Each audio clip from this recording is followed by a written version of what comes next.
আমরা আজকে একটা রাষ্ট্রীয় প্রোগ্রামে এখানে উপস্থিত হয়েছি, কোনো দলীয় প্রোগ্রামে না। যে রাষ্ট্রীয় প্রোগ্রামে আমরা উপস্থিত হয়েছি সে রাষ্ট্র সবাইকে ধারণ করার কথা, কিন্তু দুর্ভাগ্যের বিষয় কেন যেন আমাদের রাষ্ট্রীয় একটা প্রোগ্রামেও আমরা ইতিহাসের সমস্ত কিছুকে আমরা ধারণ করতে ব্যর্থ হলাম।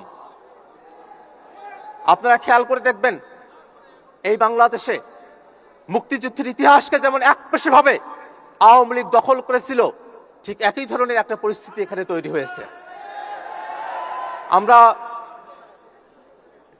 আমরা যারা বয়সী তরুণ, জীবনের সমস্ত ঝুঁকি নিয়েও শহীদ রাষ্ট্রপতি জিয়াউর রহমানের মুক্তিযুদ্ধের যে অবদান সেটাকে আমরা বারংবার বলে গেছি, কারণ এটা ইতিহাসের অংশ, এই ইতিহাসকে বোঝা যায় না। তেমনি ভাবে এই 24-এর অভ্যুত্থানে যারা অংশগ্রহণ করেছিলেন, তিনি বিএনপির হন, তিনি জামাতের হন, তিনি বামপন্থী হন, প্রাইভেট বিশ্ববিদ্যালয়ের শিক্ষার্থী হন, মাদ্রাসার শিক্ষার্থী হন, রিক্সা চালক হন, প্রবাসী হন, যে সেকশনের মানুষেরাই তারা হন না কেন, আমরা সব সময় তাদেরকে আমরা স্মরণে রাখি, আমরা তাদের কথাটা উচ্চারণ করি। কিন্তু আজকে এখানে একটা ডকুমেন্টারি প্রদর্শিত হলো। সেই ডকুমেন্টারিতে দেখেন খেয়াল করে, এই আন্দোলনটা যে ব্যানারে সংগঠিত হয়েছিল, বৈষম্য বিরোধী ছাত্র আন্দোলন, সেই আন্দোলনের ব্যানার, সেই ব্যানারটার কথা এখানে উল্লেখ করা হলো না। এই আন্দোলন তো একদিনে সংগঠিত হয় নাই, এটা ছিল কোটার দাবিতে, কোটা সংস্কারের দাবিতে একটা আন্দোলন। কিন্তু সেই আন্দোলনটার গতিপথ আপনারা যদি খেয়াল করে দেখেন, 9 দফার মতো একটা ঐতিহাসিক ঘটনা, যেটা এই আন্দোলনের গতিপথকে পরিবর্তন করে দিয়েছিল, সেই 9 দফা এখানে অনুপস্থিত থেকে গেল। আমরা খেয়াল করে দেখলাম 24-এর অভ্যুত্থানের সময়টাতে সব থেকে সাহসের যে ঘটনাটা, আনুষ্ঠানিকভাবে 3 আগস্ট শহীদ মিনারে যে 1 দফার ঘোষণা দেয়া হলো, সে বিষয়টা এখানে বিমালুম ভুলে যাওয়া হলো। এটা আমাদেরকে আহত করে। আমরা চাই এই ইতিহাস বাংলাদেশের প্রত্যেকটা মুক্তিকামী জনতার হবে।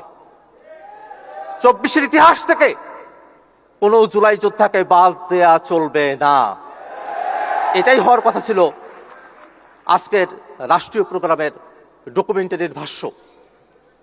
কিন্তু দুর্ভাগ্যের বিষয়, আজকে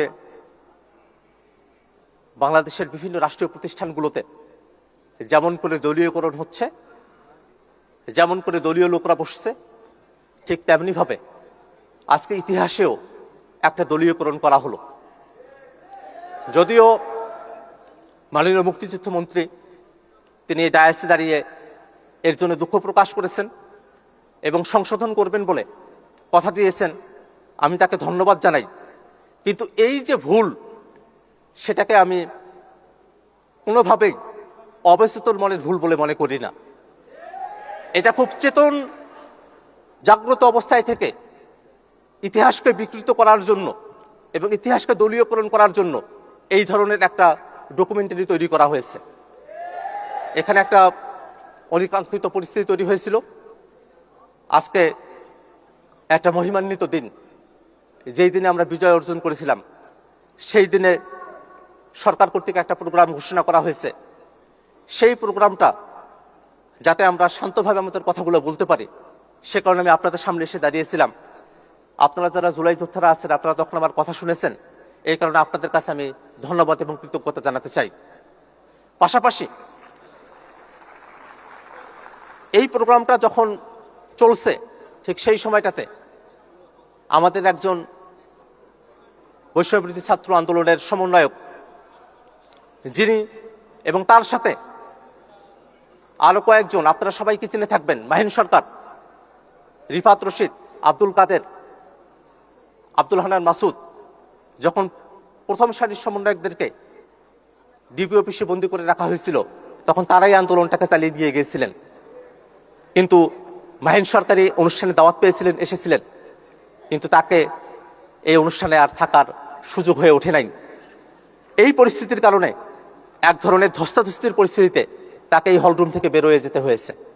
সেটা এখানকার শুধু পরিস্থিতি নয়, আজকে রাষ্ট্রীয়ভাবে অনেকগুলো জায়গাতেই অনেকগুলো জেলা এবং শিক্ষা প্রতিষ্ঠানে প্রোগ্রাম চলছে।